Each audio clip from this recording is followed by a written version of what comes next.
morning, delicious divinity. It is good to be inside with you today.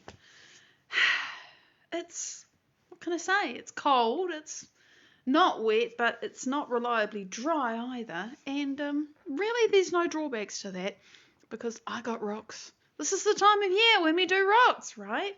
So here's our first rock today. And this, I believe, is just quartz or marble. Not marble, it has to be quartz. Good morning, Laura, Eric. It's great to see you. But, some might call this a picture stone. It's not quite that, but it's just tumbled. I think I bought it as a palm stone. Quartz, I'm sure. And it's just beautiful with all its intricate designs created by hot volcanic fluids flowing and then slowly getting cold and crystallizing into these beautiful things that we see, and who knows how long ago it was. So that's one of our rocks today. And here's another something fabulous. This one, I gotta be careful how I hold this. This is from my friend Jenny's collection. It's calcite and pyrite. And I'm gonna show you the not so apparently pretty side first. But look at that, isn't it fabulous? Teeny tiny blades of calcite all over the bottom. And then you turn it and you can see the pyrite all sparkly.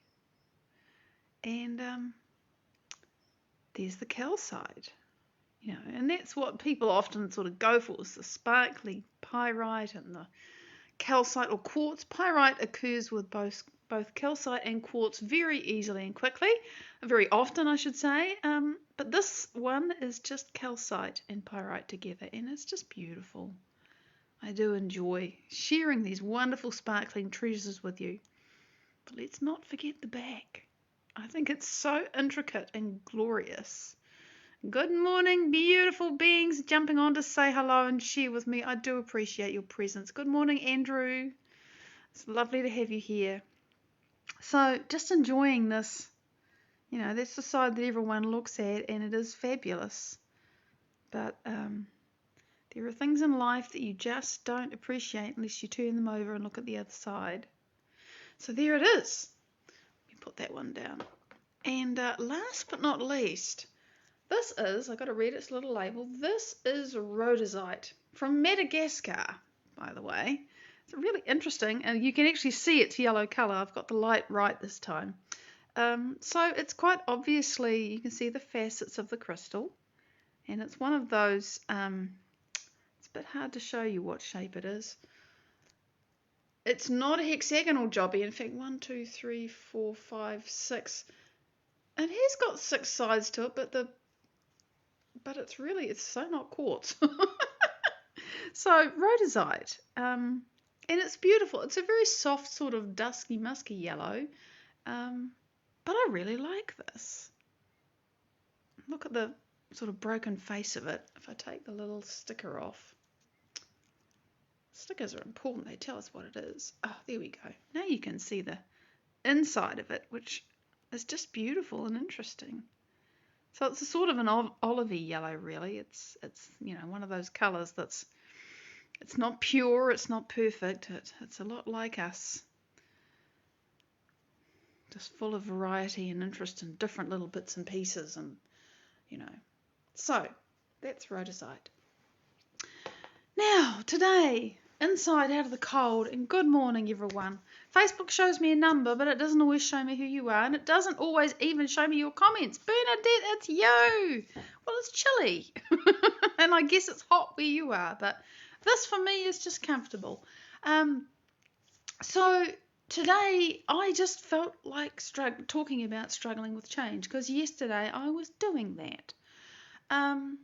And actually not just yesterday, I've been in a process of very profound and deep change in the last little while. G'day, Julian! And what I know about profound change is that when you start making decisions and taking actions that are radically different from who you've been, it feels uncomfortable. It brings up fear. And at the same time, there's an awful lot of stuff that just seems to be going on all around me, and there's so much coming at me. None of it's bad, But it's just things I have to deal with. And, just, it's been very easy going to overload. And yesterday I was a bit chemically altered anyway, and I knew it. But I wasn't going to use that as an excuse to spend the day in survival. So yesterday I was really wrestling with my body and with my mind. My body was in a state of arousal all day, pretty much. Misty, it's great to see you. Lovely to see you, sweetie. So I was in this space where my body was saying, I want to be angry, I want to be scared, I want to be anything except calm.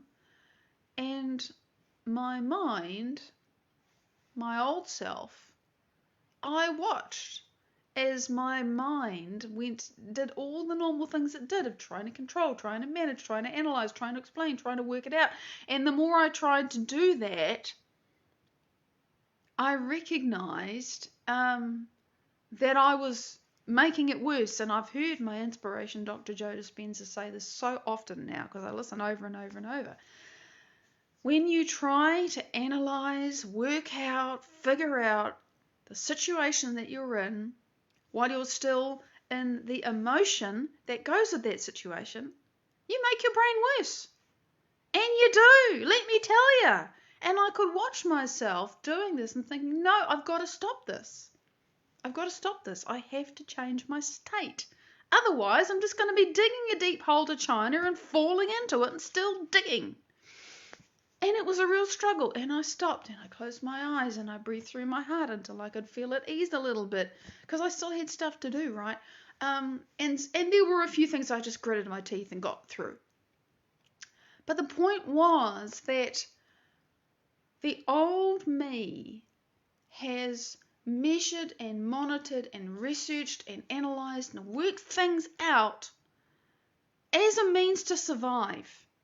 I've had to do that a lot to survive. And many of you know precisely what this is like. There's all of these plates in your life and you keep them spinning, but it takes a lot of effort to do that. And they're distracting. And it's easy to look at all the plates that you have to work to keep spinning and say, well, this is the reason why I get to feel like I'm struggling all the time. And yesterday I just didn't want to have that be my excuse. Because I know what that does to my body. And it's not who I want to be anymore. But it was hard. It was really hard. So I want to talk about that experience. And also what I understand about it. And this is because I have watched the whole of Dr. Joe Dispenza's testimonial reel, 547 of them now. I started when there were less than 500, about 450. I just keep watching them through. And in the process of doing that, not only am I continually inspired by the fact that people heal themselves from things that are completely incurable, that everybody says, you're going to die, or they've been depressed or unwell for 20 years, and they change it, and they've done everything, and nothing's changed it, and they do Joe's work, and they change, right? So I get inspired by that, but it reminds me what's possible. And I see over and over and over the patterns, the processes that people go through when they get determined and serious about no longer being who they've been and becoming somebody else. And always there is chaos. There is discomfort. It's not easy. Now, why is there chaos? Because when everything is what you're used to it being, and it's normal, and by the way, the chaos is what we experience as resistance because, it's just like everything is, this is unknown. I don't know what to do. It's scary. I want to go back to what I know. This is chaotic. Chaos, as Joe says, is disorganized order. It's waiting for me to put a new template on it. But as long as I keep going back to the old me and saying, oh, well, it's so awful, I feel bad, blah, blah, blah, I'm going to keep on feeling awful and, so I can't do that. But going into the unknown, doing something different, being something different, that's scary. Holly, g'day, honey. It is. Even if intellectually I am aligned with it, my body says, you're going somewhere different. I'm going to fight you. So I was sitting at my computer thinking, oh shit, I gotta do a live for tomorrow. What the hell am I going to talk about? I'm in chaos. I feel like a fraud. I don't have anything to say. And when I'm in that kind of space, I just sit and write and sort of free stream. And eventually I started to think, well, what would I say to someone else who was feeling like me? And the first thing I would say is be kind to yourself. Change is hard. Don't beat up on yourself for finding this difficult. And I can't remember everything else I wrote. I actually saved it because it was valuable stuff. But you got to be kind because this is hard. And you got to realize that the resistance that comes up is coming up because you are changing. And it's not just what you feel inside of you. It's stuff outside of you that happens suddenly, like the shoes that I've loved wearing for the last 2 or 3 years, they've actually broken. I've got to take them to a place to get them fixed. Now, I was going to get the annual maintenance done anyway, but now it's like I can't wear them. I've got to wear my other shoes, which, I would worry, oh, my feet are going to cramp up because they're different and they don't work so well. I've got to deal with that. I've got to take my husband here and there. I've got to do this. I've got to manage that situation. It just, because I'm in chaos, literally, I'm in chaos. Things are breaking down. The old order of things is falling apart, and it has to. But it means that everything is topsy-turvy and upside-downsy and inside-outsy, and it's all harder to navigate.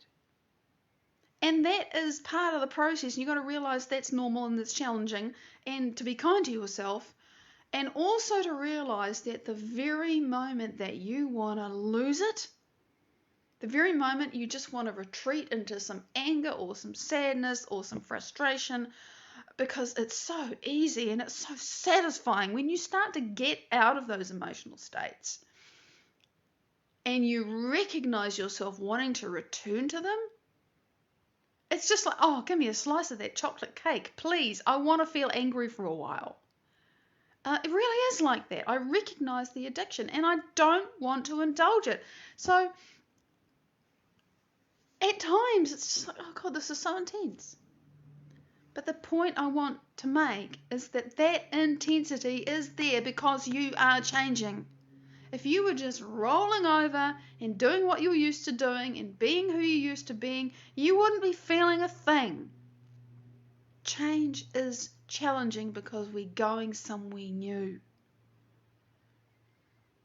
And so the days when you feel like you're losing your mind because you are choosing what you're focusing on, and 10 seconds later there's another scary thought in your head and you've got to, no, change, do the different thing. Who the hell did I want to be again?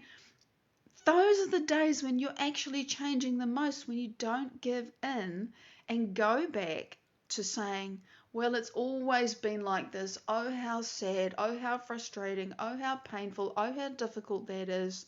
Because I've thought that way about myself for so long. And I noticed myself doing that. I really did. And then, so I'm in the past, right? And the other thing I noticed myself doing was saying, oh, well, it's never going to be any different. You can't do it. It's not possible. So I am predicting the familiar future that I have anticipated for years and years and years and experienced and ratified and had experience to say, well, this is impossible. It can't change. And I'm doing that again. And I realize that if I'm wallowing in how I feel about what's been, and if I am anticipating what I familiarly can predict in the future, I am not in the present moment, and I'm not dealing with now. And I caught up with myself, and I thought, hang on a moment, this action that I took last week, which was really powerful and very, very not me, but absolutely who I am choosing to be, you need to be grateful that you did that scary thing. Right now, all you're doing is saying, oh God, it was so big and I lost something and I let something go that I wanted to keep. And you're not focusing, and this is an old habit of mine that I have seen. I spend or I give or whatever I do, and it's like I get something in exchange, but I never even notice it. It's, I buy food, And all I really noticed, I mean, it's changing. It is changing. But it used to be that I would buy food, or I would pay a bill, or I would do something, or whatever it was that involved spending money. And all I would really notice is that I'd spent money. It would barely register in my mind that I got something for it. If that isn't lack mentality, I don't know what is. It's like, oh my God. So I recognized that last night, and this was the thing that actually helped me. It wasn't magic, but it helped me shift. Was to realize, hang on a moment. That really big thing that I did, that allowed me to prevent a disaster from happening to someone I care about.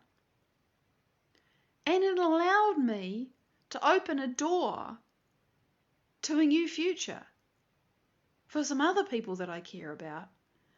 And I'd been ignoring that because I was thinking as my old self. But that is the new self. So I started to connect with that awareness and breathe that into and out of my heart and make that more real to me and focus on that. And then things, my brain started to calm down and get out of high beta, which it had been trying to be in all day and succeeding to various degrees. Remember, high beta is stress. Beta brainwaves, right? 3 kinds of beta: conscious awareness. Most of you are in low or moderate beta listening to me. You're either really relaxed and chilled out, that's low beta. Moderate beta is when it's like, oh, I'm going to have an exam, there's some, lingering things, but you're not actually worried. And high beta is when there's a tiger in the room. So my brain had been saying there were tigers in the room all day yesterday, and I know why. Like I said, I was chemically altered. There was a reason for that. And I understood it, but I still had to deal with it, and I wasn't prepared to just let it run me for the day. Because it was hard enough not letting it run me for the day. But just letting it run me for the day was like not an option. So, and I understood too that having this experience and having things blow up like that for me is part of the change. Because the fears and the stuff that I was facing, they're all in there anyway. They were just amplified so that I could overcome them. Because I need to overcome them if I'm going to be somebody new. Those emotions do not belong in my future. And the only way for them to not be part of my future is for me to stop being that. And when the triggers inside me or outside of me are there, to have so mastered those reactions and those thoughts and those feelings that they either come up and I just shut them down, or they don't even come up because I've forgotten them. I've forgotten how to be the person that responds and reacts that way. That is change. And when you're talking about established patterns of thought and thinking and feeling and physically being and how you relate to people and how you think the world is, it's hard to change them. And that is why, because it's so automatic to think, oh, well, I'm sick and I've been sick for so long and I can't possibly, how do I have no control over this body. Actually, we do. But the thoughts and the feelings that we habitually think and feel for years and years and years and years and years program our bodies into destiny until you change them. And you change them enough that you don't automatically think and feel like that anymore. And I know I'm not talking about the how, I'm just talking about where I'm coming from. And in part, by the way, and this is not a telling you off, it's just a fact. When nobody asks me any questions, which is fine, unless there's something in my mind or something that props up, I end up talking about me, my experience, what I'm growing. I know it's going to be relevant to most of you, if not, all of you in one way or another. But I do love it when you ask me questions, because then it's not like I have to go mining inside myself to think, what the hell am I going to talk about tomorrow? Yesterday I was in such a difficult state of mind that I was thinking, do I even want to do this? That's how